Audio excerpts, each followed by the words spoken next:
उपन्यास फरक भाग 11 बिन्तीदेखि बिनीसम्म।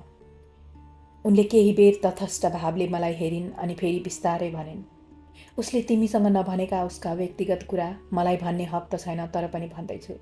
कारण तिम्रो सहानुभूतिको आश पटक्कै होइन, किनकि आज ऊ जहाँ छे त्यहाँ कसैको सहानुभूतिले उसको केही सप्रने पनि छैन। तिमीलाई उसको कथा व्यथा सुनाउनुको कारण यति नै हो, कमसेकम तिमी उसका बारेमा जान्दै नजानी उसप्रति कुनै गलत धारणा कायम गर। उनी केही बेर चुप लागिन्। म भन्न चाहन्थेँ, जो बिनी मेरो यस अवस्थामा एउटा दह्रो साथ बनेर उभिएकी छ, उसका बारेमा गलत धारणा कसरी बनाउन सक्छु र म, चाहे ऊ जतिसुकै गलत किन नहोस्। असहाय र लाचार भएका बेला काँडा भएको लट्ठी पनि कति महत्त्वपूर्ण हुन्छ भन्ने कुरा बुझिसकेको थिएँ मैले अब। तर म केही बोलिनँ, डराएँ यदि मैले केही भने उनले आफ्नो विचार बदल्ने पो हुन् कि भनेर। सुभद्राले निकै लामो सुस्केर हालेर भन्न थालिन्, आँखामा राखे पनि नबिजाउने बिन्तीको सुन्दरताको मात्र होइन, उसको शील स्वभावको पनि उत्तिकै चर्चा हुन्थ्यो उसका छरछिमेक र टोलमा। आमा बाबु दङ्ग पर्थे उसको प्रशंसा सुनेर। आफ्नो नामलाई सार्थक गर्ने उसको व्यवहार र स्वभाव थियो, विनीत, दयालु, शत्रुको आँखामा आँसु देख्दा पनि भक्कानो छुट्ने संवेदनशीलता अनि तेज दिमाग। उसका बाबु विराटनगरको एउटा नाम चलेको प्राइभेट कम्पनीमा अकाउन्टेन्ट थिए। आमा साधारण गृहिणी। दाजु इन्डियातिरै पढ्दै थियो। ऊ पनि फर्स्ट डिभिजनमा एसएलसी पास गरेर 11 कक्षामा पढ्दै थिए। हुन त उसको बाबुको हैसियत छोरालाई बाहिर राखेर चार्टर्ड अकाउन्टेन्ट पढाउने जस्तो त थिएन, तर सुन्दर भविष्यको अपेक्षामा आफ्नो सर्वस्व सम्पत्तिका नाममा भएको एउटा घर पनि बन्धक राखेर उनले छोरालाई पढाइरहेका थिए। टोल छिमेकमा बिन्तीको अघिपछि लाग्ने केटाहरूको कमी थिएन, यहाँसम्म कि घरमा आउने जाने उसका बाबुका साथीहरू, जसलाई ऊ अङ्कल भनेर सम्बोधन गर्थे, उनीहरूले पनि उसको गाला मुसारेर पिठ्यौमा धाप मार्ने बहानामा उसको शरीरको स्पर्श गर्थे। बिन्ती सकभर त्यस्तो स्थितिबाट सधैँ बचेर भाग्थे, तर उसको सौन्दर्यको जादुले हरेक उमेरका पुरुषलाई उतिर तान्थ्यो, चुम्बकले फलाम ताने जस्तै। उसकी आमा उसको चिना ज्योतिषीहरूलाई देखाएर थाक्दिनथिन्। ज्योतिषीहरूको तिम्री छोरीले राज गर्नेछे, यसको चिनामा राजयोग परेको छ, यो एक दिन कहाँबाट कहाँ पुग्नेछे भन्ने फोस्रो आश्वासन सुनेर दङदास पर्थिन्। तर बिन्तीलाई यो सबको केही मतलब थिएन। ऊ पढे लेखेर इन्जिनियर बन्न चाहन्थे, बाबुआमालाई सुखले पाल्न चाहन्थे। अभाव र अनिश्चितता भन्दा पर ऊ आफ्नो एउटा छुट्टै संसार खडा गर्न चाहन्थे। अनेकानेक सपनाहरू देख्दै दाजुको तुलनामा आफ्नो भागमा जतिसुकै अभाव परे पनि खुसीका साथ स्वीकारेर बाँचिरहेकी बिन्तीको जीवनमा त्यसबेला वज्रपात नै भयो जब उसको बाबुको एक्सिडेन्टमा परेर दुवै खुट्टा काटिए। म सुभद्राका कुरा सुनेर मर्माहत भएँ। उनले निश्वास छोडिन् र केही बेर चुप लागिन्। त्यसपछि भन्न सुरु गरिन्, त्यसबेला बिन्तीको कक्षा 11 को परीक्षा चलिरहेको थियो। उसको दाजुको चाहिँ अन्तिम वर्षको पढाइ बाँकी थियो। सुभद्रा बोलिरहिन्, कम्पनीले आँसु पुछाइ स्वरूप दिएको केही पैसा बाबुको उपचारमा सकियो। दाजु 1 वर्षका लागि सिङ्गो भविष्य बर्बाद गर्न तयार थिएन, न त उसका बाबु नै त्यस्तो चाहन्थे। उनको सोच अनुसार अब बिन्तीको दाजु विवेकले पढाइ पुरा गर्न झनै जरुरी थियो। तर कसरी? यस्तो बेलामा बिन्तीको बाबुले काम गर्ने कम्पनीको मालिकले बिन्तीलाई कम्पनीमा उसको बाबुकै सरहको तलब र सुविधासहित काम दिने प्रस्ताव राखेर आफ्नो उदारता देखायो। उसको उदारताले बिन्तीका बाबुआमा धन्य भए। उनीहरूले हाकिमको उदारतालाई अन्यथा सोचेनन् वा सोच्न चाहेनन्, त्यो उनीहरू नै जानुन्। उसको दाजुले पनि ढुक्कको सास फेर्यो, तर बिन्ती त्यस काममा जानका लागि तयार थिएन, किनभने एक त उसलाई त्यो मान्छे ठिक लाग्दैनथ्यो, अर्को ऊ पढाइ छोड्न चाहँदैनथी। तर उसको विरोध त्यसपछि टिक्न सकेन जब उसको बाबुले उसको अगाडि हात जोडेर भने, बिन्ती, छोरा र छोरीमा यही फरक हुन्छ। बाबुको कमजोर पलको सहारा सधैँ छोरा नै बन्छ, तर हामीले त छोरी नै भए पनि तँलाई विवेक सरकै व्यवहार गरेर हुर्कायौँ। आज विवेक पढाइ छोड्ने स्थितिमा छैन अनि म काम गर्न सक्ने स्थितिमा छैन। अब हाम्रो अपेक्षा तँमाथि छ। तैँले चाहिस् भने उसको पढाइ पनि पुरा हुन्छ, घर पनि चल्छ। 1 वर्षको कुरा त हो बिन्ती, अर्को वर्षदेखि तँ फेरि आफ्नो पढाइ सुरु गर्न सकिहाल्छेस् नि। बिन्ती, आफ्नो सुख र सजिलो त सबैले हेर्छन्, तैँले पनि आफ्नै सजिलो मात्र हेरिस् भने के फरक रहन्छ अरू र तँमा? फेरि आज तैँले यस परिवारका लागि आफ्नो 1 वर्षको पढाइ छोडिस् भने जीवनभरिका लागि तेरो कत्रो मान रहन्छ सबैको मनमा।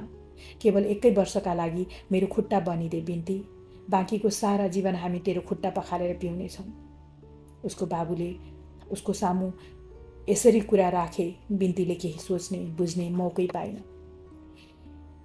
केही बेर अडिएर सुभद्राले भनिन्, यसै पनि उसँग कुनै विकल्प छँदा पनि थिएन। त्यसैले बिन्तीले मनमा डर लिएर अनिच्छापूर्वक नै सही परीक्षा सकिन साथ काम सुरु गरी। पहिलो दिन नै काम सिक्न भनेर उसको बाउको हाकिमले उसलाई ढिलासम्म अफिसमै रोक्यो। अफिसका अरू स्टाफहरू बिस्तारै बिस्तारै बिदा भए। हाकिमले नै उसको घरमा फोन गरेर उसले बिन्तीलाई काम सिकाउनलाई अफिसमा रोकेको जानकारी दियो। केही बेर कामको कुरा सम्झाएपछि हाकिमले गएर आफ्नो लागि र बिन्तीको लागि चिया बनाएर लिएर आयो। बिन्ती उसले सिकाएका सम्झाएका कुराहरू ध्यानपूर्वक बुझ्ने कोसिस गर्दै थिए। अचानक उसको टाउको भारी हुँदै आयो। उसलाई आँखा उघार्न मुस्किल हुन थाल्यो। उसले आफ्नो रित्तो चियाको कपलाई हेरी अनि दुवै हातले टाउको थामेर त्यहीँ ढले। होस आउँदा उसले आफूलाई भुइँमा अस्तव्यस्त हालतमा पाए। 16 वर्षकी बिन्ती त्यति अबुझ पनि थिइन कि उसले आफ्नो त्यस अवस्थाको अर्थ नबुझोस्। आफ्नै रगतको टाटो गलैँचामा देखेर ऊ डाक्को छोडेर रोए। उसको बाबुको हाकिमले पानीको ग्लास लिएर आयो, जसलाई देखेर ऊ झन् बेस्तरी रोए, विक्षिप्त झैँ चिच्याए। तर हाकिम शान्त थियो। उसले शान्त स्वरमा बिन्तीलाई सम्झाउँदै भन्यो, तिम्रो दाइको 1 वर्षको पढाइको खर्च, तिम्रो बुवाको औषधिको खर्च र तिम्रो घर खर्चको बदलामा मैले तिमीसँग कुनै त्यस्तो चिज लिएको छैन जसको तिमीले यत्रो अफसोस गर्नु परोस्। तिम्रा बाबुआमालाई पनि थाहा छ कसैले तिमी जस्तै कम उमेरकी पढाइ नपुगेकी केटीलाई त्यत्रो पैसा दिएर काममा राख्नुको अर्थ के हुन्छ भनेर। त्यसैले त तिमी यस बेलासम्म घर नपुग्दा पनि कुनै खोज खबर नगरी ढुक्कसँग बसेका छन् उनीहरू। जब उनीहरू त ढुक्कसँग बसेका छन् भने तिमी किन अफसोस गर्छौ? उठ, लुगा लगाऊ, कपाल मिलाऊ, म तिमीलाई तिम्रो घर नजिकै छोड्दै आफ्नो घर जान्छु। उसले भनेका एक एक शब्द बिन्तीको आत्मामा झिर बनेर रोपिए। उसले छेउको ग्लास टिपेर हाकिमलाई झटारो हाने। बस्ने कोसिस गर्दा गर्दै पनि ग्लास उसको निधारमा बज्र्यो। उसले रिसले आँखा देखेन। बिन्तीको लामो लामो कपाल जगल्ट्याउँदै उसले बिन्तीलाई 2-4 थप्पड हान्यो र उग्र स्वरमा करायो, के सोचेस् त आफूलाई? के मभन्दा बाहिर गएर तिमीहरू टिक्न सक्छौ यो ठाउँमा? उसै पनि कसले सुन्छ? पत्याउँछ तेरो कहानी। पुलिस मेरो पक्षमा, पावर मेरो हातमा। एकपटक चोरी औँला उठाएँ भने बोर्डर काटेर कति बेला बम्बईको वेश्यालयमा पुग्छेस् तँलाई नै थाहा हुने छैन। तेरो दाइको पढाइको खर्चको लागि मसँग घर धितो राखेको छ तेरो बाउले। भोलि अदालतबाट पुर्जी लगेर घरमा टाँस्न लगाई तिमीहरू सबैलाई गलत्याएर निकालिदिन सक्छु। तेरो दाइको नेपाल छिर्ने बाटो बन्द गरिदिन सक्छु। आजीवन इन्डियाकै जेलमा सडाउन सक्छु उसलाई। के गर्छेस् तैँले? के गर्न सक्छेस्? तेरो अपाहिज बाउले के हल्लाउन सक्छ मेरो? तेरो रोइ कराइले धेरथोर बदनामी होला मेरो, त्यति न हो? तर मसँग यति पैसा छ, पावर छ कि तँ जस्ता हजारौँ मिलेर पनि मेरो रौँ झार्न सक्दैनौ। त्यसैले चुपचाप मैले भनेको मान। म तेरो परिवारको ख्याल राख्छु, होइन भने तँलाई बम्बईको कोठीमा पुर्याउन अनि तेरो बाबुआमालाई मागेर खान बाध्य पार्नलाई मलाई 2 दिन लाग्ने छैन। उसको पिटाइसँग होइन, उसको धम्काइसँग बिन्ती असाध्यै डराई। डरले आँसु नथामिए पनि बिलोन थामियो। उसले सकी नसकी पर मिल्किएका आफ्ना लुगाहरू बटुलेर लगाई। उभिने प्रयास गर्दा फेरि एकपटक उसको डाँको छुट्यो। हाकिमले उसलाई बाथरुम देखाएर हात मुख धुन भन्यो। ऐनामा आफूलाई देखेर ऊ फेरि कल्पी कल्पी रोई। त्यसबेला उसको मन, आत्मा र शरीरमा के को दुखाइ बढी थियो उसले खुट्याउन सकिन। घाँटीमा जताततै टोकेका र चिथोरेका डामहरू थिए। ओठको किनार फुटेर रगत बगिरहेको थियो। उसलाई आफ्नै शरीरसँग यति घृणा लागिरहेको थियो त्यति बेला। यदि मिल्ने भए ऊ त्यति बेलै आफ्नो शरीरलाई जलाएर खरानी बनाइदिने थिए। तर घरमा उसको बाटो हेरेर बसेका लाचार बाबु र असहाय आमा सम्झेर उसले त्यसो गर्न सकिन। घाँटी वरिपरि सल बेरेर सुन्निएका आँखामा र अनुहारमा थाकुन्जेल पानी छ्यापेर ऊ बाहिर निस्की। हाकिमले उसको हातमा पैसाको एउटा बिटो राखिदियो। बिन्ती केही बोलिन। सुभद्राले छेउको ग्लास उठाएर अलिकति पानी पिइन्। बाथरुम पसेर आइन्। म शरीरले यसै लाचार थिएँ। उनको कुरा सुनेर त मानव ढुङ्गामा परिणत भएको थिएँ। कुनै कुनै सत्य कति विभत्स, कति क्रूर। मैले कुनै प्रतिक्रिया जनाउनै सकिनँ। मेरो छेउमा बसेर सुभद्राले फेरि भन्न सुरु गरिन्। बाटोभरि हाकिमले उसलाई सम्झाइरह्यो, धम्काइरह्यो, फकाइरह्यो, तर ऊ प्रतिक्रियाविहीन यत्तिकै बसिरहे। घरभन्दा केही पर उसलाई ओह्रालेर हाकिमको गाडी अघि बढ्यो। बिन्तीको घर जाने इच्छा पटक्कै थिएन, तर फेरि बाबुआमालाई शरीरको घाउ देखाउन नसके पनि आफ्नो हृदयको घाउ खोलेर देखाउने अठोट गर्दै उसले ढोका ढकढकाए। सायद त्यति बेला घरमा बिजुली थिएन। लालटिनको मधुरो प्रकाशमा ढोका खोलेर आमा देखा परिन्। बिन्तीले मुख खोल्नु अघि नै उनका आँखा उसले अहिलेसम्म हातमा समातिरहेको पैसाको बिटोमा पर्यो। आमाको अनुहारमा अनौठो चमक उत्पन्न भयो। उनले हात बढाएर त्यो पैसा थाम्दै भनिन्, जा नानु, गएर हात खुट्टा धोएर आइहाल, म खाना पस्कन्छु। तर आमा, बिन्तीले भक्कानिएर भन्न खोजी, तर उसकी आमाले भान्सातिर जाँदै भनिन्, विवेकको बुवा, हेर्नुहोस् त, हाकिम साहबले नानीको हातमा पैसा दिएर पठाउनु भएछ। अब विवेकको फिसको चिन्ता गर्न परेन हामीले। जय होस् बिचराको। लु गर्नुहोस् त कति रहेछ। बिन्तीका आँखामा फेरि आँसु उम्लियो। उसलाई लाग्यो उसको मन, शरीर र कौमार्यको भन्दा पनि पैसाको बढी महत्त्व, आवश्यकता थियो सायद त्यस घरलाई। ठिकै भन्थ्यो उसको हाकिम। उसका बाबुआमाले सबै कुरा बुझ्दा बुझ्दै पनि उसलाई काममा पठाए। नत्र के आफ्नी छोरीको पीडा, उसको आँसु लुक्न सक्थ्यो र उसकी जन्मदात्रीको आँखाबाट? बिन्ती चुपचाप भित्र पसी। उसका बाबुआमा पैसा गन्न थाले।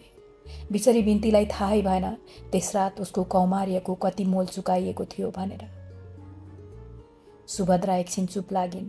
मैले सास रोकेर मुटु थामेर उनैलाई हेरिरहेँ।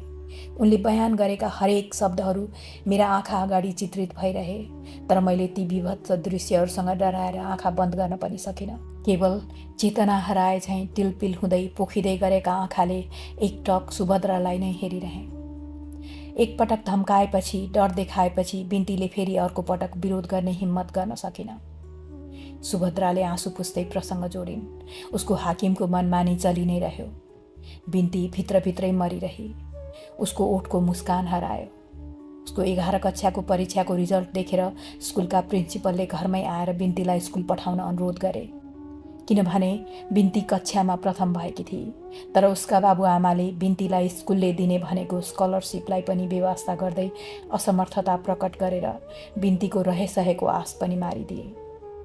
बिन्ती आफ्नो टोकिएको, चिथरिएको शरीरसँग घृणा गर्दै बाबुआमा र दाजुको आवश्यकताको बलि चढिरहे। बाउको व्हील चेयर धकालेर, हाकिमको मनमानी झेलेर बिन्तीको जीवनको लगभग 1 वर्ष, कैयौं शताब्दी बिते झैँ गरी बित्यो। छिमेकीको घरसँग बिन्तीको परिवारको त्यति धेरै हेलमेल थिएन, तथापि छिमेकीका नाताले आवत जावत भने थियो। त्यही छिमेकीको छोरो, जसको नाम सुदीप थियो, बिन्तीलाई मन पर्थ्यो। सुदीप सानैदेखि काठमाडौँमा बसेर पढ्दै थियो। छुट्टीका बेलामा मात्र घर आउने ऊ करिब 22-24 वर्षको, हेर्नमा ठिकठाक अग्लो लुरे लुरे केटा थियो। सुदीप छुट्टीमा घर आएका बेला उनीहरू बीच सामान्य कुराकानी हुने गर्थ्यो, तर त्यसपटक छुट्टीमा विराटनगर आउँदा भने उसले बिन्तीमाथि अलि बढी नै चासो देखायो। आफै अघि सरेर कुरा गर्यो, अघि पछि लाग्यो र 2-4 पटकको बोलचालमै उसले बिन्तीलाई आफूले मन पराएको कुरा गरेर प्रेम प्रस्ताव पनि राख्न भ्यायो। साधारण स्थितिमा भएको भए त बिन्ती पनि रोमाञ्चित हुन्थी होला, तर त्यति बेला त ऊ भित्रभित्रै सल्किरहेकी थिए, पाकिरहेकी थिए। त्यसैले उसले सुदीपलाई कुनै जवाफ दिन सकिन। बिन्तीको पछि लाग्दा लाग्दै बिदा सकिएकोले सुदीप काठमाडौँ फर्कियो। ऊ झन् उदास भए। उसको दिनचर्याबाट बिस्तारै बिस्तारै खुसीका रङहरू हराउँदै गएका थिए। जिन्दगी आफ्ना लागि नभएर अरूका लागि बाँचिरहेको भान हुन थालेको थियो उसलाई। अब बिस्तारै बिस्तारै हाकिमसँग जोडेर अफिसमा उसका बारेमा कुरा हुन थालेको थियो। उतिर फाटफुट्ट औँलाहरू उठ्न थालेका थिए। एकपटक अफिसबाट सुरु भएको कुरा अफिस बाहिर निस्किन समय लागेन। यतिका समय जुन दुर्गन्ध केवल उसले मात्र अनुभूत गरिरहेकी थिए, झेलिरहेकी थिए, त्यो बाहिर फैलिए पनि बिन्ती खासै चिन्तित भएन। उसले सुरु गरेकी हो र यी सब कुरा? ऊ सोच्थे, जिम्मेवार मान्छेले नै चिन्ता गरोस् न। तर हाम्रो समाज त हरेक नराम्रो ठानिने कुराका लागि स्वास्नी मान्छेलाई नै जिम्मेवार मान्छ र खेदो खन्छ। त्यसैले त बिन्ती र उसको हाकिमलाई लिएर गरिएका ती कुरा सुन्ने मान्छेहरूमध्ये पुरुषहरूले त्यो बदनामीको जिम्मेवार बिन्तीलाई मानेर उसलाई हलुका, चरित्रहीन सोचे, सहजै उपलब्ध हुने शरीर सोचे। महिलाहरूले यसरी नाक थुने मानौ ऊ कुनै फोहोरको थुप्रो हो। तारे हात लगाए, मुखमा आएको गाली गरे। अब प्रत्यक्ष परोक्ष रूपमा ऐरे गैरे नत्थु खैरेले पनि बिन्तीलाई भोग्ने कोसिस गर्न थाले। बाटो हिँड्न मुस्किल हुन थाल्यो। यस्तैमा उसको दाई पढाइसकेर घर फर्कियो। बिन्तीले ढुक्कको सास फेरी। उसले सोची अब यो आत्माको हिँडे अनिश्चित सम्बन्धसँग, यी कान पाक्ने कुराहरूसँग उसको पिछा छुट्नेछ। तर कहाँ, उसले काम छोड्ने कुरा निकाल्ने बित्तिकै बाबुआमा र दाइले तीव्र विरोध गरिहाले। दाइले भन्यो, हुँदाखाँदाको काम अहिले किन छोड्न पर्यो? पहिले मलाई काममा लाग्न त दे। बिन्ती यसपटक पनि चुप लाग्न बाध्य भए। महिना बित्दा नबित्दै विराटनगरमा भर्खर खुलेको प्राइभेट ब्याङ्कमा विवेकको जागिर भयो। तर पनि बिन्तीको काम छोड्ने धोको पुरा हुन सकेन। दाजुलाई काममा खुट्टा जमाउनु थियो। आमा बाबु पढे लेखेको कमाउ छोराको विरुद्ध जान सक्दैनथे। त्यसैले उनीहरू प्राइभेट ब्याङ्कको राम्रो पोस्टमा काम गर्ने, टाई सुट लगाउने छोराको चाकरीमै व्यस्त रहे। कसैले बिन्तीप्रति आभारसम्म प्रकट गर्ने आवश्यकता ठानेन। दाजु जागिरे भएको 2 महिना नहुँदै एक साँझ रातो पिरो हुँदै घर फर्कियो र घरमा महाभारत मच्यायो। उसले मच्याएको महाभारतमा बाबुआमा पनि सम्मिलित भए। बिन्तीको सफाई सुन्ने आवश्यकता कसैले सम्झेन। दाजुले फैसला सुनायो, यस्ती चरित्रहीन बदनाम भएकी बहिनीसँग म एउटै घरमा बस्न सक्दिनँ। या त यसले घर छोडोस् या म घर छोड्छु। बाबुआमालाई सायद बिन्तीको भन्दा विवेकको धेरै आवश्यकता थियो। त्यसैले उनीहरू 1 मिनेट यताउता नसोची विवेकको साइडमा उभिन पुगे। बिन्ती अफिस, टोल र छिमेकका नजरमा मात्र होइन, आफ्नो परिवारमै पनि दोषी ठहरी, अपराधिनी मानी। उसका बाबुआमाले उसलाई ऊ छोरी भएर जन्मिएकी माँ, टोल छिमेकमा सबैभन्दा सुन्दर भएकी माँ र सबैभन्दा धेरै आफ्नो सन्तान भएर जन्मिएकी माँ अफसोस व्यक्त गरे। 1000 लाख गाली गरे, अपशब्द बोले। आमाले त उसलाई जगल्ट्याएर पिट्न समेत बाँकी राखिनन्। आमा बाबुको गालीको, पिटाइको, अपमानको बदलामा भन्नका लागि बिन्तीसँग थुप्रै कुराहरू थिए। तर त्यसबेला उसलाई केही भन्ने इच्छा भएन। फाइदा के थियो र? बाउको एक्सिडेन्ट भएदेखि उसले केवल त्यो घरको र दाजुको पढाइको खर्च मात्रै उठाइन। अपाहिज बाउको बैशाखी बनेर उसको साथमा डटेर उभिरही। आफूभित्र जत्रोसुकै ठुलो भुइँचालो गएको होस्, ऊ डगमगाइन। किनकि उसलाई थाहा थियो, यदि ऊ डगमगाई भने त्यो सिङ्गो परिवारको अस्तित्व मेटिनेछ। तर जब उसलाई आमा बाबुको साथ चाहियो, तब उनीहरू अलिकति पनि अप्ठ्यारो नमानिकन छोराको साइडमा उभिन पुगे। त्यति बेला बिन्तीले चाहेकी भए मुखभरिको जवाब दिन सक्ने थिए।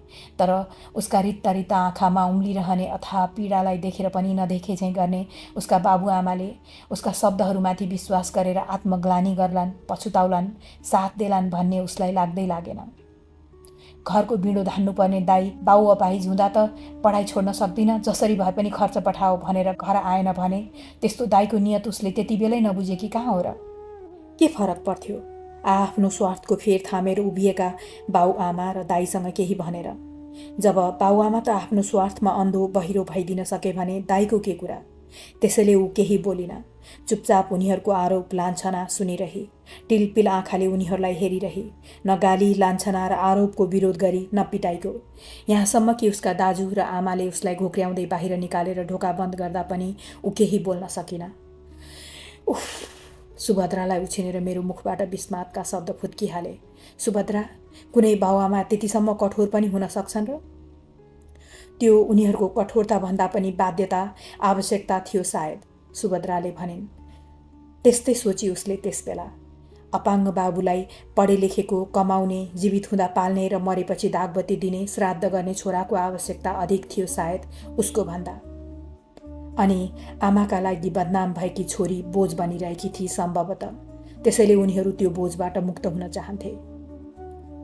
ढोका ढकढक्याएर थाकेपछि बिन्ती त्यो रात एक्लै बन्द ढोका बाहिर बसेर रोइरही। निकै बेरपछि पल्लो घरको सुदीप आएर उसको छेउमा बस्यो। उसलाई सान्त्वना दिने, सम्झाउने क्रममा अँगालेर छातीमा टाँस्यो अनि भावनाले भिजेको स्वरमा आफूले उसलाई गरेको मायाको बखान गर्दै उसलाई आफूसँग काठमाडौँ हिँड्न अनुरोध गर्यो। काठमाडौँ पुगेर उसँग बिहे गर्ने सपना देखायो। सामान्य अवस्थामा भएको भए उसको त्यो प्रस्तावले बिन्तीलाई डगमगाउने थिएन।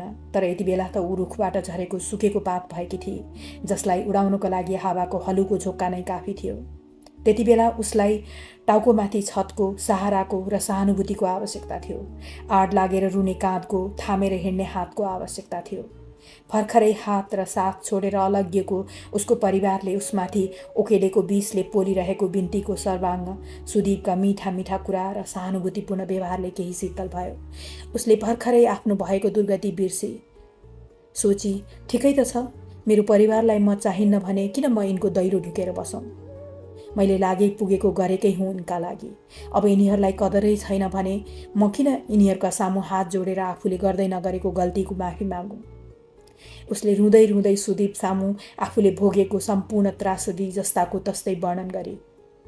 सुदीपले दुखी भएर ऊ सँगसँगै रोएर देखायो। अहिलेसम्म आरोप, उपेक्षा र घृणा मात्र देखेकी बिन्तीमाथि उसको सहानुभूति र आँसुले औषधिको काम गर्यो। उसले सुदीपसँग काठमाडौँ जाने निधो गरी, जुन कुराको उसलाई आज पनि अफसोस छ। ऊ आज पनि भन्छे, त्यसबेला सबैतिरबाट निराश भएर बाटो हराएर बसेको बेलाको कमजोर पलमा उसको सहानुभूतिमा पग्लेर मैले त्यो निर्णय गरेँ जुन सायद मैले गर्नुहुने थिएन। के थाहा, यदि म रातभरि त्यहीँ दैलो अगाडि बसिरहेको भए भोलिपल्ट मलाई त्यहीँ देखेर मेरो दाजुको नभए पनि मेरा बाबुआमाको मन त पग्लिन्थ्यो कि? उनीहरूको मनमा दया त जाग्थ्यो कि म प्रति? के थाहा, मेरो जिन्दगीको यस्तो सर्वनाश हुने थिएन कि? तर त्यो अबोधलाई के थाहा, जहाँ मान्छेको आफ्नो स्वार्थ अगाडि हुन्छ त्यहाँ उसले अरू केही देख्दै देख्दैन, बुझ्दै बुझ्दैन, सुन्दै सुन्दैन भन्ने कुरा। सुभद्रा एकैछिन अडिन्, मलाई पानी पिउन मद्दत गरिन्। आफूले पनि थोरै पानी पिइन् र बिस्तारै भन्न सुरु गरिन्। बिन्ती उत्तिखेरै खाली हात सुदीपको साथ लागेर काठमाडौँ हिँडी। पछाडि टोल छिमेकमा बिन्ती घर छोडेर भागेको कुरा सर्वत्र फिँजियो। सबैले बिन्तीलाई नै दोषी माने। उसका पछाडि उसले जिन्दगीमा कहिल्यै नसोचेका नगरेका कुराहरू समेत जोडेर टोल छिमेकी र आफन्तहरूले आफ्नो कुण्ठा छादे। केही दिन अघिसम्म सबैका लागि उदाहरण बनेकी बिन्ती यति बदनाम भई मान्छेहरू उसको नाम समेत लिन घिनाउन थाले। सुभद्राको स्वरमा नाप्न जोख्न नसकिने अफसोस थियो र बिन्तीको यो बदनामीको लागि सबैभन्दा धेरै जिम्मेवार उसैको हाकिम थियो। उसले आफू र बिन्तीलाई लिएर चलेको हल्लाबाट मान्छेहरूको ध्यान हटाउन बिन्तीलाई बेस्या साबित गर्न कुनै कसर छोडेन। सुभद्राले दुखी हुँदै भनिन्, यसरी एउटा पुरुषले आफ्नै छोरी, नातिनीको उमेरकी निर्दोष अबोध केटीलाई आफ्नो स्वार्थका लागि किचिमिची पारेर छोडिदियो। उसले होइन, आफूले गरेको अपराधको सजाय भोग्न। उसले बिन्तीको उमेर पनि हेरेन, स्थिति पनि हेरेन। खासमा त बिन्तीलाई बिनी बनाउनेहरूमा उसको हाकिमको सबैभन्दा ठुलो हात देख्छु म। तर मलाई त लाग्छ बिन्तीको बर्बादीमा उसको परिवार जतिको दोषी अरू कोही छँदै छैन, मैले आक्रोशित हुँदै भने। उनीहरूकै स्वार्थ र लापरवाहीका कारण बिन्ती बिनी बन्न बाध्य भए। सुभद्रा, परिवार र आफन्तहरू जब अडिग भएर साथमा उभिन्छन् तब यो समाज र समाजमा भएका यस्ता भाइरसहरूले कुनै बिन्तीको केही बिगार्न सक्दैनन्। कुन्नी किन सुभद्राले एकटक मेरो अनुहारमा हेरिरहन् केही बेर, अनि भन्न सुरु गरिन्, प्रत्युष, यो बाध्यता भन्ने शब्द सुन्दा मात्रै सहज सुनिन्छ, तर जब यसलाई भोग्नुपर्छ तब ज्ञान, आदर्श, अठोट सबै माटोमा मिल्छ। मैले त बाध्यतामा मान्छेले आफू जीवित रहनका लागि आफू जस्तै मान्छेको मासु खाएको सम्म सुनेकी पढेकी छु भने अरू त के कुरा। भइगयो, छोड यी कुरा। तिमी नै भन त, तिमी भए के गर्थ्यौ? म उसको कुरा सुन्थेँ, उसको कुरामा विश्वास गरेर उसलाई साथ दिन्थेँ, उसप्रति यति आभारी हुन्थेँ, आजीवन उसको आड भरोसा बन्थेँ, उसलाई फेरि एक्लै भौतारिनुपर्ने स्थिति आउनै दिन्थिनँ, मैले दृढतापूर्वक भने। भन्न सजिलो छ प्रत्युष, तर बिन्ती जस्तो बदनामीको धापमा पुरिएकी केटीको साथमा उभिन सजिलो कदापि हुन्न, सुभद्राले भनिन्। अरूका लागि आफूलाई बेचिदिन पनि सजिलो हुँदैन सुभद्रा, मैले भने। मेरो सोचाइमा जसलाई कृतज्ञ हुन आउँदैन ऊ मान्छे हुनै सक्दैन। म त्यस्ता मान्छेलाई मान्छेहरूमा गन्न सक्दिनँ जो कसैको त्यति ठुलो बलिदानको कदर गर्न जान्दैनन्, गर्न सक्दैनन्। बिन्तीले आफ्नो परिवारका लागि जे गरे त्यसको साटोमा उनीहरूले बिन्तीको साथमा जे गरे त्यसको उनीहरूले सजाय पाउनै पर्छ। बिन्तीको हाकिमभन्दा पनि धेरै उनीहरू सजायका लायक लाग्छन् मलाई। भन्दा भन्दै मेरो स्वर कठोर भयो। सुभद्रा निकै बेर केही बोलिनन्। उनको अनुहारमा भावनाको उतार चढाव म प्रष्ट देख्न सक्थेँ। छ्या, कुरा कहाँबाट कहाँ पुग्यो। निकै बेरपछि सुभद्राले थकित स्वरमा भनिन्, म भन्दै थिएँ, सुदीपलाई आफ्नो एकमात्र सहारा मानेर उसमा हदभन्दा बढी निर्भर भएकी बिन्ती बिस्तारै बिस्तारै उसलाई मनले माया गर्न थाली।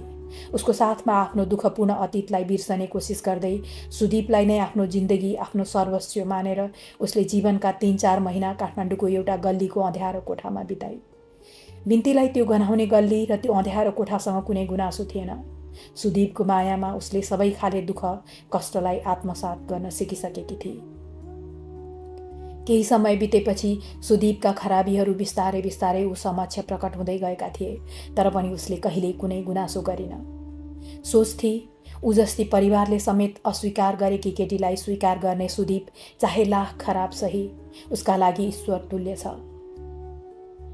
यही भ्रममा ऊ खुसी खुसी अभाव र अप्ठ्याराहरूको बीच कुनै गुनासो नगरी बाँचिरही।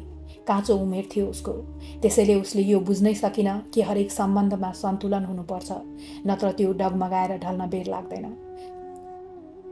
झन् अझ सम्बन्ध सुदीप जस्तो मान्छेसँग छ भने त त्यसमा सन्तुलन हुन अझ बढी आवश्यक छ। यो कुरा उसले पहिल्यै बुझेकी भए सायद त्यति धेरै दुःख पाउँदैनथे कि। कहिलेकाहीँ भविष्यलाई सोचेर चिन्तित हुन्थे ऊ, अपितु उसलाई सुदीपमाथि पुरा भरोसा थियो। कैयौँ पटक पैसाको अभावका कारण भोकै सुत्नु परे पनि उसले सुदीपसँग रक्सी पिउने पैसा कहाँबाट आयो भनेर कहिले प्रश्न गर्दैनथे। आफ्ना 2 जोडी कुर्ता सुरुवाल तसिएर फाटेर काम नलाग्ने हुँदा पनि त्यसैलाई सिलाएर टालटुल पारेर लगाइरही, तर सुदीपका नयाँ जुत्ता र लुगाका बारेमा कहिल्यै प्रश्न गरिन। बिहे गर्नका लागि भने ऊ सुदीपसँग बारम्बार आग्रह गरिरहन्थे। यसैबीच उसले आफू गर्भवती भएको कुरा थाहा पाए। अहिलेसम्म आलटाल गरिरहेको सुदीपले अब पक्कै पनि उसँग बिहे गर्नेछ भन्ने कल्पनाले उत्पात खुसी भई ऊ। तर त्यसको विपरीत त्यस खबरले सुदीपको होस उडायो। ऊ 4 दिनसम्म कोठामै आएन। 5औं दिन बिन्तीका लागि नयाँ लुगा, नयाँ जुत्ता र सिन्दुर पोते लिएर कोठामा फर्किएको सुदीपलाई देखेर बिन्तीले यो सोध्नसम्म बिर्सी कि यत्रा दिनसम्म उसलाई एक्लै छोडेर कहाँ हराएको थियो। त्यही दिन बिन्तीलाई नयाँ लुगा र जुत्तामा सजाएर भोलिपल्टै मन्दिरमा बिहे गर्ने कसमका साथ ऊ बिन्तीलाई लिएर धुलीखेलको यही होटेलमा आयो। बिन्तीको खुसीको कुनै सीमा थिएन। बदनामीको खाडलमा जाकेर अस्तित्वको खोजीमा छटपटाइरहेकी ऊ अब सुदीपको नामको सहारामा आफूलाई उभ्याउन प्रयत्नरत थिए। कति गलत सोच थियो उसको। लडेर आफै उठ्नुको साटो ऊ आफूलाई उभ्याउनका लागि थाक्रोको सहारा खोज्दै थिए, त्यो पनि आँखा बन्द गरेर। उसले कसरी बिर्सी कि आत्मविश्वासले मान्छेलाई कहीँ न कहीँ पुर्याउँछ, तर अन्धविश्वासले सधैँ सर्वनाश गर्छ भन्ने कुरा। त्यस रात बिहेको खुसियाली मनाउने बहानामा सुदीपले टन्न रक्सी पियो। बिन्तीलाई चाहिँ कोक पिउन दियो। उसले पिलाएको कोकमा अरू के मिसिएको थियो सोझीसाझी बिन्तीले पत्तो पनि पाइन। बिन्तीको होस हराउन थालेपछि सुदीप अचानक एउटा जरुरी फोन गर्नुपर्ने बहाना बनाएर बाहिर निस्क्यो। निस्कँदा उसले बाहिरबाट ढोका लक गरेर साँचो लिएर गयो। होस र बेहोसीको दोसाँधमै पनि सुन्दर भविष्यको सुखद कल्पना बुनेर बसिरहेकी बिन्ती त्यस बेला झस्की जब कोठाको ढोका खोलेर सुदीपको ठाउँमा अर्कै कोही मान्छे भित्र पस्यो। बस गर सुभद्रा, म अब अरू केही सुन्न सक्दिनँ, मैले कम्पित स्वरमा भने, तर मानव सुभद्राले त सुन्दै सुनिनन्। उनी शून्यमा हेरेर बिस्तारै बोलिरहन्। सिन्दुर पोते बेडको साइडमा भएको टेबलमाथि भएको ब्यागमा त्यत्तिकै बसिरह्यो। मायामा होइन, सुदीपको साथको बहानामा बाँधिएकी बिन्ती यसपटक आफू मनले समर्पित भएको मान्छेद्वारा लुटिए। उसले आफूलाई बचाउन हरसम्भव प्रयत्न नगरेकी त कहाँ हो र, तर होस र आत्मविश्वास हारिसकेकी उसले जित्न सकिन। अन्ततः ऊ एकपटक फेरि आफ्नै प्रेमीद्वारा बेचिएको मान्छेसँग यसरी लुटी आजसम्म उसले त्यो बिन्तीलाई कतै फेला पार्नै सकेकी छैन। म यसरी छटपटाएँ, एकपटक त लाग्यो जुरुक्कै उठ्नेछु। मुटुमा हलचल त छँदै थियो, शरीरले पनि अनुभूत गरे झैँ लाग्यो बिन्तीको पीडा। व्हिलचेयरको साइडमा भएको मेरो देब्रे हात चल्मलायो र त्यहाँबाट तल गुल्टियो। सुभद्राले टाउको घुमाएर मेरा आँसुले सरोवर आँखामा हेरिन् अनि सोधिन्, के भयो? खै, मैले आफ्नो काखमा भएको हातमा आँखा गाड्दै भने, हात चले झैँ लाग्यो, शरीरले हलचल गरे जस्तै लाग्यो। सायद मेरो भ्रम होला, या सायद बिन्तीको पीडाको असर होला। सुभद्रा उठिन् अनि मेरो छेउमा आएर मेरो लत्रिएको हात उठाएर यताउता चलाउँदै सोधिन्, केही महसुस भयो? मैले अस्वीकृतिपूर्वक टाउको हल्लाएँ। उनले चुपचाप मेरो हात यथास्थानमा राखिन् र आफ्नो ठाउँमा गएर बसिन्। चिया कफी पिउँछौ? म लिएर आऊँ? उनले सोधिन्। मैले दायाँ बायाँ टाउको हल्लाएँ। केही बेर हामी दुवै मौन आफ्नै सोचमा हरायौँ। निकै बेरपछि सुभद्राले भनिन्, त्यो दिन थाहा छैन बिन्तीको के दुर्गति हुन्थ्यो, तर केही बेरपछि फेरि बिन्तीको कोठामा पस्न लागेका 2 जना पुरुषहरूलाई देखेर होटलको मालिक भद्रेले हस्तक्षेप गरेर सोधखोज गर्यो। उनीहरूको उल्टो सुल्टो उत्तरले आशंकित भएको भद्रेले जबरजस्ती ढोका खोल्यो र भित्र पस्यो। भित्र बिन्ती बेहोस थिए अनि 2 नरभक्षी पुरुषहरू उसलाई अझै गिजोलिरहेका थिए। भद्रेले नै उनीहरूलाई त्यहाँबाट पिटेर लखेट्यो। बिन्तीलाई पानी छम्केर होसमा ल्यायो, तर होसमा आए पनि बिन्ती सचेत हुन सकिन। सुदीपले दिएको विश्वासघातले उसलाई यस्तरी हल्लायो ऊ बहुलाई जस्तै भई। 8-10 दिन विक्षिप्तताकै हालतमा बित्यो। त्यस हालतमा भद्रेले उसलाई अस्पताल लैजान पनि सकेन। उसको आफ्नै रेपुटेसन राम्रो थिएन, त्यसमाथि बिन्तीको त्यो अवस्था। उसले चिनजानको डाक्टर बोलाएर बिन्तीको रेखदेख गरायो। बेसहारा बेवारिसी भएकी होसहवास हराएकी बिन्तीलाई आफ्नो होटलमा राख्यो। बिस्तारै बिस्तारै बिन्तीको होस सम्हालिनु नै थियो उसले, आफ्ना लागि नभए पनि कोखमा हुर्किरहेको बच्चाको लागि। अलिकति सम्हालिएपछि जब उसले होटल छोड्न खोजी, भद्रेले होटलको, डाक्टरको र औषधिको खर्चको लम्बे चौडे बिल उसको अगाडि राखिदियो। तर बिन्तीसँग पैसा कहाँ थियो र? उसले असमर्थता प्रकट गरेपछि भद्रेले बिन्ती सामु त्यो बिलको बदलामा आफूसँग 1 हप्ता बिताउने शर्त राख्यो। बिन्ती त्यसका लागि सहमत हुन सकिन। तर खै किन हो भद्रेले उसँग जबरजस्ती गर्न चाहेन। बिन्तीको गर्भमा बच्चा छ भन्ने सुनेर त्यो राक्षस जस्तो मान्छेको मन कसरी पग्लियो कुन्नी। उसले बच्चा जन्मिएको 1 वर्षभित्र उसको पैसा ब्याज समेत तिर्नुपर्ने, नत्र उसको शर्त मान्नुपर्ने सम्झौताका साथ बिन्तीलाई छोडिदियो। बिन्ती फेरि एकपटक यो दुनियाँमा हन्डर खान भौतारिन एक्लै थिए। तर ऊ सायद भिन्नै खालको माटोले गुथिएर बनेकी थिए, त्यसैले त फेरि एकपटक कम्मर कसेर दुनियाँसँग सामना गर्न निस्की। यो पनि बिर्सेर कि समय, पीडा, विश्वासघात र बदनामीले उसको सुन्दरतालाई अलिकति पनि धमिल्याउन सकेको थिएन, अपितु त्यसलाई झनै उज्यालो बनाइदिएको थियो। ऊ जहाँ जहाँ काम खोज्न जान्थे, काम दिनेहरूको नजरले उसको योग्यता होइन, उसको सुन्दर अनुहार र शरीरकै मूल्याङ्कन गर्थ्यो। यहाँसम्म कि उसको दिन प्रतिदिन बढ्दै गएको पेटले पनि उसको सुन्दर अनुहारको आकर्षण घटाउन सकेको थिएन, बरु झन बढाएको थियो। ऊ कति ठाउँमा लुटी, कति ठाउँमा फुत्केर भागी। एउटा होइन अनेकौं काम गरेर हेरी, तर अन्ततः कुनै पति, कुनै पुत्र, कुनै पिता, कुनै दाई, भाइ उसको काम छोडेर भाग्ने निहुँ बनिरहे। हरेक नजर उसको दयनीय हालत र बढिरहेको पेटतिर भन्दा पहिले उसको सम्मोहन जगाउने सुन्दर अनुहारतिर नै उठिरहे। कोही मायाको नाममा लुट्न खोज्थे, कोही सहारा र सहानुभूतिका नाममा, कहीँ कामका नाममा त कतै सहयोगका नाममा। बिस्तारै बिस्तारै आफ्नै छायाबाट पनि विश्वास उठ्दै गयो उसको। आफ्नो हविगत देखेर नै सायद ऊ हर पल हर क्षण ईश्वरसँग प्रार्थना गरिरहे, भगवानले उसको गर्भमा छोरीलाई बास नदिउन् भनेर। ऊ अर्की बिन्तीलाई जन्म दिने पापबाट बच्न चाहन्थे सायद, त्यसैले ईश्वरसँग छोरा मागिरहे।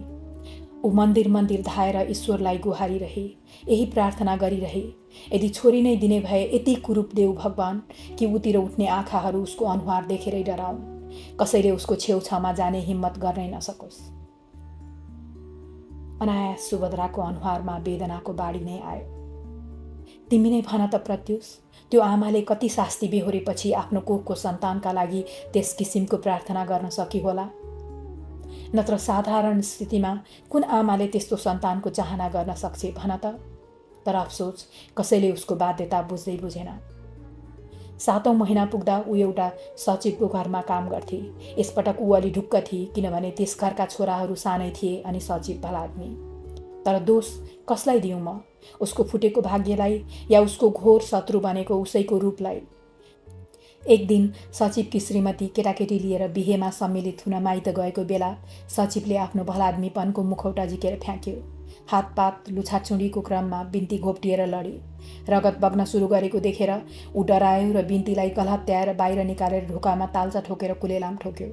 उसले यति दया पनि देखाउन सकेन कि बिन्तीलाई कुनै अस्पतालमा पुर्याएर छोडिदियोस्। पेट समातेर बाटोमा लडीबुडी गर्दै रोई कराई गरिरहेकी रगताम्य बिन्तीलाई देखेर थाहा छैन कसको मनमा उसप्रति दया जाग्यो, जसले बिन्तीलाई प्रसुति गृह पुर्याएर छोडिदियो। त्यस अवस्थामा अस्पताल पुर्याइएकी बिन्तीको ज्यान बचाउन डाक्टरहरूले सिजेरियनद्वारा उसको गर्भमा भएको बच्चा झिकिदिए। 18 घण्टा लामो बेहोसीपछि होसमा आउने बित्तिकै बिन्तीले आफ्नो बच्चा खोजी। बच्चा महिनै नपुगी जन्मिएकोले इन्क्युबेटरमा थियो। उसले बच्चा हेर्ने जिद्दी गरिरहेपछि नर्सहरूले उसलाई व्हिलचेयरमा राखेर बच्चा छेउ पुर्याए। बच्चाको अनुहारमा आँखा पर्ने बित्तिकै बिन्ती फेरि एकपटक फक्कानो छोडेर रोए, किनकि यसपटक पनि भाग्यले उसलाई साथ दिएको थिएन। त्यो महिना नपुग्दै जन्मिएकी बच्ची यति राम्री थिए, उसको अनुहारमा आँखा परेपछि त्यहाँबाट आँखा हटाउन गाह्रो पर्थ्यो मान्छेहरूलाई। वाणी, मेरो मुखबाट एउटा भय मिश्रित थरथराट फुत्कियो। क्रमशः